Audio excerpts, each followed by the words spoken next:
കേന്ദ്ര ബജറ്റിൽ പ്രതീക്ഷയർപ്പിച്ച് രാജ്യം. ഗതാഗതം ഉൾപ്പെടെ അടിസ്ഥാന സൗകര്യ വികസനത്തിന് ബജറ്റിൽ പ്രത്യേക പ്രഖ്യാപനങ്ങൾ ഉണ്ടാകും. യൂറോപ്യൻ യൂണിയനുമായുള്ള കരാറിന്റെ പശ്ചാത്തലത്തിൽ വിവിധ മേഖലകളിൽ ആഭ്യന്തര ഉൽപ്പാദനം വർദ്ധിപ്പിക്കാനുള്ള പ്രത്യേക പാക്കേജുകൾ ഈ ബജറ്റിൽ ഉണ്ടാകുമെന്നാണ് വിലയിരുത്തൽ. അതിവേഗ റെയിൽ പദ്ധതി ഉൾപ്പെടെ കേരളത്തിനും പ്രതീക്ഷകൾ ഏറെയാണ്. 2047 ഭാരതത്തെ വികസിത രാജ്യമാക്കി മാറ്റുക എന്ന ദീർഘവീക്ഷണത്തോടു കൂടിയുള്ള പ്രഖ്യാപനങ്ങളും പദ്ധതികളുമായിരിക്കും കേന്ദ്ര ബജറ്റിൽ ഉണ്ടാവുക എന്ന് വ്യക്തമാണ്. നിലവിൽ കേന്ദ്ര സർക്കാരിൻ്റെ ജനക്ഷേമ വികസന പദ്ധതികളിലേക്ക് പണം മാറ്റുന്നതോടൊപ്പം തന്നെ പുതിയ പ്രഖ്യാപനങ്ങളും ഉണ്ടാകും. കുടിൽ വ്യവസായം മുതൽ പ്രതിരോധ മേഖല വരെ ഉൽപ്പാദനം വർദ്ധിപ്പിക്കാനും അടിസ്ഥാന സൗകര്യ വികസനത്തിനും ബജറ്റ് പ്രത്യേകം ശ്രദ്ധ നൽകും. സാമ്പത്തിക വളർച്ചയ്ക്ക് അനുസൃതമായി പൊതുജനാരോഗ്യ മേഖലയിൽ പണം ചിലവഴിക്കാനുള്ള തീരുമാനവും ബജറ്റിൽ പ്രതിഫലിക്കും.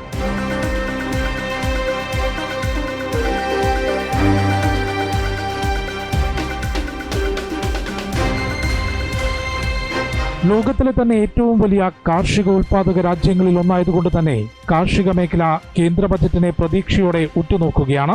PM കിസാൻ പദ്ധതി പ്രകാരം കർഷക കുടുംബങ്ങൾക്ക് നേരിട്ട് പണം നൽകുന്നതോടൊപ്പം കർഷകരുടെ വരുമാനവും ഉൽപാദനവും വർദ്ധിപ്പിക്കുന്നതിന് പുതിയ പ്രഖ്യാപനങ്ങൾ ഇത്തവണ ഉണ്ടാകുമെന്നാണ് പ്രതീക്ഷ. दूसरे क्वार्टर का इस शताब्दी की दूसरे क्वार्टर का ये पहला बजट आ रहा है और वित्त मंत्री निर्मला जी देश की पहली वित्त मंत्री ऐसी है, महिला वित्त मंत्री ऐसी है जो लगातार 9वीं बार देश के संसद में बजट प्रस्तुत करने जा रही है. आत्मविश्वास भरा हिंदुस्तान आज विश्व के लिए आशा की किरण भी बना है, आकर्षण का केंद्र भी बना है. കഴിഞ്ഞ സാമ്പത്തിക വർഷത്തിൽ 5.43 ലക്ഷം കോടി രൂപ റെയിൽവേ മേഖലയ്ക്കായി അനുവദിച്ചിരുന്നു. ബുള്ളറ്റ് ട്രെയിൻ പ്രൊജക്ടുമായി ബന്ധപ്പെട്ട പ്രവർത്തനങ്ങൾക്ക് വേഗം പകരുന്ന പ്രഖ്യാപനങ്ങളോടൊപ്പം അതിവേഗ റെയിൽപാത ഉൾപ്പെടെ റെയിൽവേ മേഖലയിൽ കേരളത്തിനും പ്രതീക്ഷകളേറെയുണ്ട്.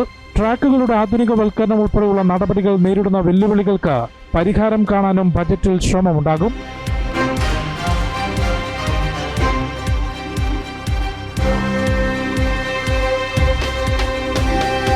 ഓപ്പറേഷൻ സിന്ദൂറിന് ശേഷമുള്ള ആദ്യ ബജറ്റായതുകൊണ്ട് തന്നെ പ്രതിരോധ മേഖലയ്ക്ക് കരുത്തു പകരുന്ന പ്രഖ്യാപനങ്ങൾ നിർണായകമാകും.